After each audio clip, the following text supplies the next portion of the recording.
Hey guys, today I'll be taking a look at the latest polls that have been released for the 2022 gubernatorial elections, and more specifically, the most contested races. These are the toss-up races that we have later this year. And looking at the latest polls that have been released, the Republican Party over the last couple of months is doing very, very well in many of these very competitive races. In 2018, the Democratic Party was, of course, very successful as they were able to flip numerous races in Maine, Wisconsin, Michigan, Illinois, Kansas, which is going to be a big one this year. And these races, a lot of them are going to be very difficult for them to defend in 2022 as the national environment has changed significantly. If you look at 2018, this was a very good year for the Democratic Party after 2 years of Donald Trump. And with the incumbent party typically doing worse in the next midterm election, this was widely expected. But in 2022, it would also be expected that the Democratic Party will lose a lot of ground, and this is shown by the generic congressional ballot polling. Keep in mind, Republicans have not led in polling like this since 2016 after 8 years of Barack Obama. Throughout the entire Trump presidency, as well as early 2021 and the Biden administration's early days, the Democratic Party had been leading until late November of last year, where the GOP took over, and they have led pretty consistently by around 2% ever since. So currently, the national environment heavily favors the Republican Party, and this is shown by the polling that we've seen for the races that we have on the governorship level this November. And so these gubernatorial elections are going to be a lot different, especially because of the fact that, typically states with very strong Democratic or Republican leanings, they can vote for governors of the opposite party, which is why I think these governor elections are a lot more less predictable than those of the Senate. So in this video, we will only really be focusing on the competitive races, because these races that I'm filling in right now, they're going to be won by the incumbent candidates, the incumbent parties, and there really is not too much to talk about. I believe almost all of these states have incumbent governors running for re-election. There's only a few of them that do not. And I mean, just looking at this map, Kansas is a very competitive race. We also have both Vermont and New Hampshire as solid red. So these governorships really are going to be a little bit different. And with the cycle of, the 2022 midterm cycle already beginning, with, we've already seen primaries in the state of Texas, where Beto O'Rourke and Greg Abbott, they are officially the nominees for their parties. We're going to see a lot more of these primaries very soon. And so really the 2022 midterms and these governor elections are a lot closer, than you would think, as they're really only going to happen in less than 7 months. So I'm going to start off by taking a look at the latest polls that we've seen in the state of Nevada. But before we do that, make sure to join my Discord server if you have not. Link at the very top of the description below. So taking a look at the latest polls we've seen for the gubernatorial election in the state of Nevada, we currently have Steve Sisolak running for re-election. He was first elected in 2018, defeating Adam Laxalt. This was, of course, one of the major flips for the Republican Party, with Steve Sisolak winning his race. If you look at the 2014 election, you'll see Brian Sandoval, destroy Bob Goodman with over 70% of the vote. But of course, Sandoval was term limited, so in 2018, Steve Sisolak became the next governor of the state of Nevada. And in 2022, he is expected to face Joe Lombardo, a sheriff from Summerlin, and he is currently the frontrunner for the GOP nomination. He has basically led in all of the recent polls that have been released. So looking at the polls between Sisolak and Lombardo, you will see that both candidates have led in 2 polls, 2 out of the 4 polls that have been released. However, this latest one, released just a couple of weeks ago, shows Lombardo up 3 points over the Democratic incumbent. So right now, I think that this is going to be a very close race, and I think that the Republican Party does have a very, very slight advantage just because of the national environment favoring them, as well as the fact that Lombardo does lead in the latest poll that has been released. So for right now, I am going to categorize this as a tilt for the Republican Party. However, I do think that Steve Sisolak definitely does still have a very good chance at winning this race. In the state of Arizona, Doug Ducey is the current incumbent Republican governor, re-elected in 2018. So in 2022, we're going to have both a Democratic and Republican primary for this race. The GOP is currently going to nominate Carrie Lake. She is by far the front runner in her race, leading in every single poll that has been released. While on the Democratic side, Katie Hobbs is the front runner, and she has also led in basically most of the polls that have been released so far. So Katie Hobbs is the current Secretary of State of the state of Arizona, and Kari Lake is a former TV anchor.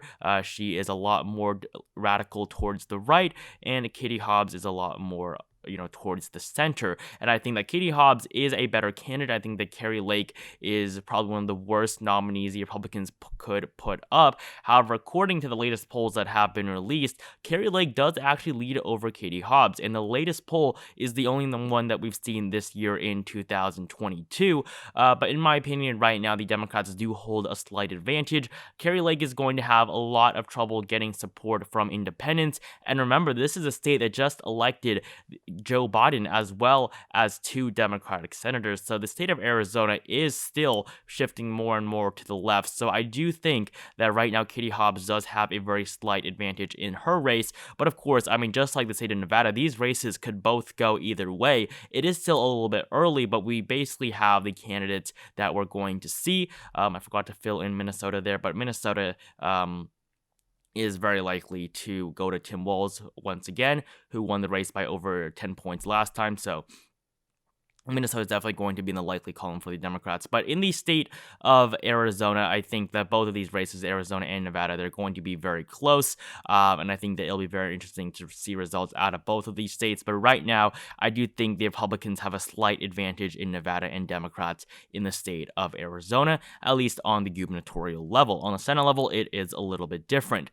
The next state I want to take a look at is the state of Kansas. And currently in the state of Kansas, Laura Kelly is the incumbent Democratic governor. She won this race in 2018 against Chris Kobach. Chris Kobach was a notoriously bad candidate for the Republican Party, and he will probably never be nominated for a race ever again. He tried running for the Senate to represent the state of Kansas in 2020, and he lost that race as well. So in 2022, the Democrats are obviously going to renominate their incumbent governor, one of the first Democratic governors of Kansas in a pretty long time. While on the Republican side, Derek Schmidt, the current Attorney General of the state of Kansas, he is the frontrunner for the GOP nomination. And personally, it is going to be, it is my opinion that it is going to be a very difficult race for Laura Kelly to win.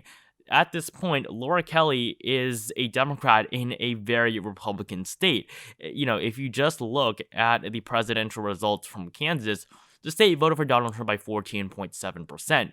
In 2016, 20.6%. I can go back all the way, and you will never see Kansas vote for a Democrat, with the exception of the re-election of Lyndon B. Johnson in 1964. This was the last time a Democrat ever won the state of Kansas on the presidential level. Since then, this state has voted Republican for the president in every single election since. Now, of course, they have had Democratic governors since. However, for a Democrat to win, especially in these times, politics is now much more polarizing than it was in 1968. It will be very difficult for a Democrat to win in the state of Kansas if, the Republican candidate is not totally horrible like Chris Kobach. So currently, the polling between Laura Kelly and Derek Schmidt shows Laura Kelly actually ahead in the latest poll. However, this is democratically funded by Emily's List, who is a very progressive sponsor.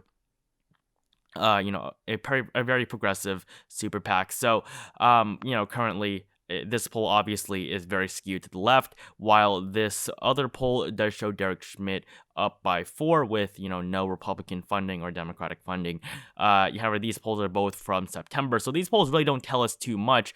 But currently, Derek Schmidt is widely expected to win this race. If you do look at the predictions for this race, it does say toss-up, as well as with Sabato's crystal ball saying it is lean D. Of course, crystal ball is pretty liberal on many things, but this toss-up ranking, I think, is fair, but I do think right now the Republicans do have a significant advantage just because this is a state of Kansas, and this is in 2022, 2 years after Joe Biden's election, and, he has shown to be one of the most unpopular presidents in American history. So moving down south to the state of Texas, I don't think this race is going to be the closest, but it is one that I do want to talk about. Looking at the state of Texas, Greg Abbott, Beto O'Rourke, they are already the nominees. They have both won their nominations as Texas held its primaries first. In 2018, Greg Abbott won this race by 13%.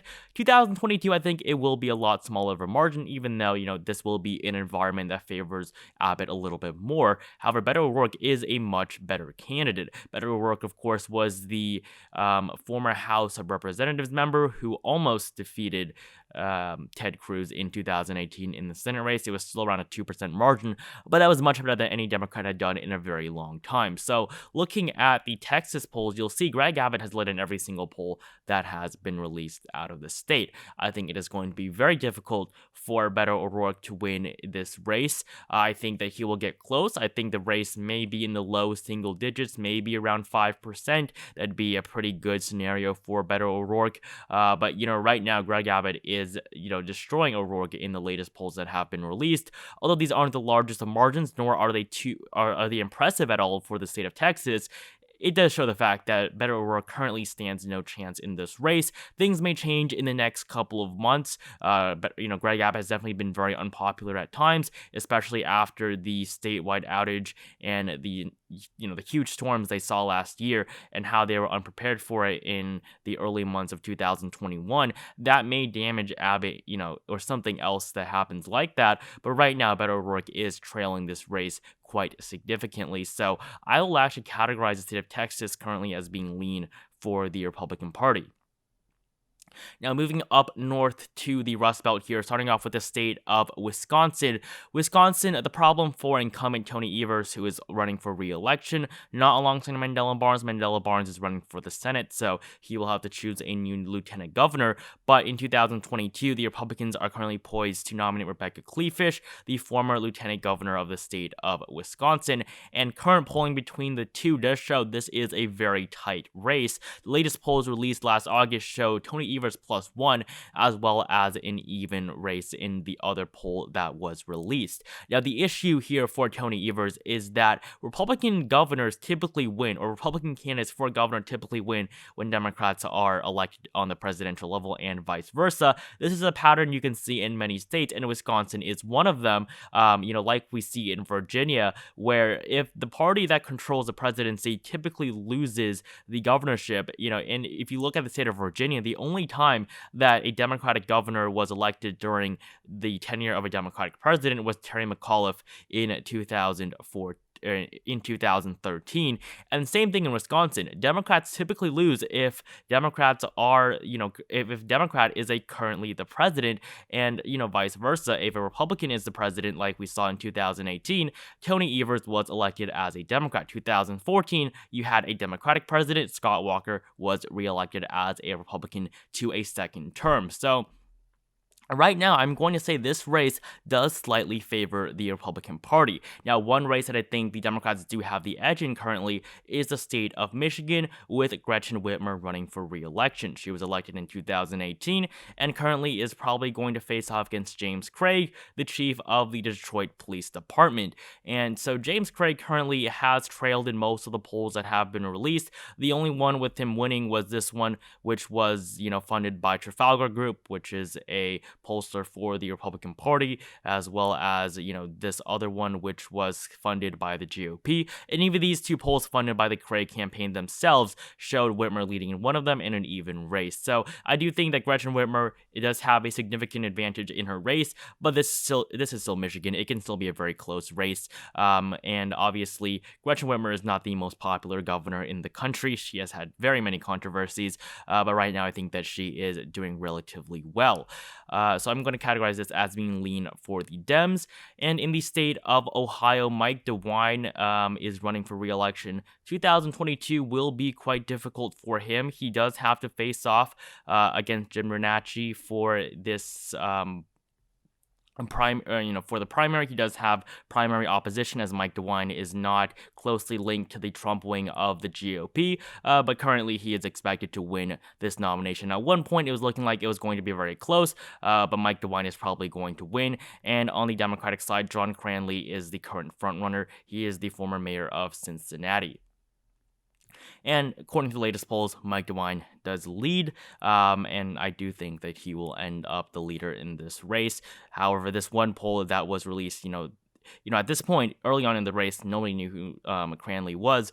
But this poll that has been released earlier this year does show Mike DeWine only 2 points up, even though it's funded by, GOP operatives. So I'm going to classify the state of Ohio currently as being lean for the Republicans. I do think they have a significant advantage in this race. Pennsylvania, there's no polls out of this state currently, so I'm just not going to go over it. It's going to be a very close race no matter what happens, as Tom Wolf is leaving office after 2 terms.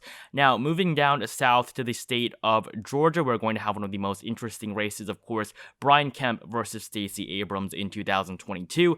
They're both going to be renominated. David Perdue is not going to defeat Brian Kemp in the Republican nomination process. David Perdue is losing in basically every single poll released. However, Brian Kemp, because this is Georgia, Brian Kemp does need a outright majority, so he does need a 51 or over 50%, which he currently does not have in most polls released. Stacey Abrams is going to win her own nomination. So, looking at the latest polls, Brian Kemp has led in all of them. If you look at the 2018 polls, where this was a race in which Stacey Abrams came very close in, and if you look at the polls from 2018, you will see a slightly different story. Where on the statewide level, Stacey Abrams actually led in many of the polls released at the very end, and she was very close to Brian Kemp throughout a very large chunk of the race, especially towards the end. That's not what we're seeing this year. I think Stacey Abrams is going to have a much harder time trying to get support, because 2022 is just a lot worse of an environment for her than 2018,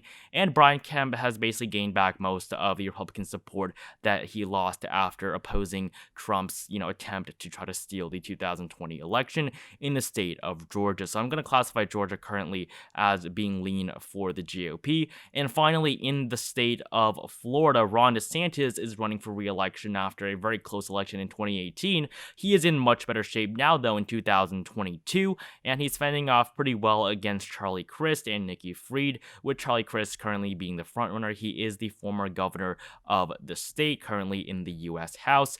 He does lead in most Democratic polls, and on the statewide level, Ron DeSantis has led in basically every single poll released, with Charlie Crist leading in a few. So I don't think this race is going to be too close either. I think it's going to be similar to Texas, where the relatively popular incumbent Republican does defeat the also pretty popular Democratic challenger who, is pretty famous as well. So I am going to classify Florida as also being lean for the GOP. And this is my classification of the latest polls that have been released for the 2022 gubernatorial elections. Thank you guys so much for watching this video. I think Republicans are in good shape right now, but there are very many close races, and Democrats can definitely turn them around, especially Wisconsin, Nevada, and possibly even Kansas, and maybe Georgia as well in the coming months. So thank you guys so much for watching this video. Make sure to join my Discord server if you have not, link at the very top of the description below. Make sure you like this video down below if you enjoyed it. Comment down below how, which governor races you are personally watching for this November. Subscribe to my channel if you have not, and I will see you guys in the next video.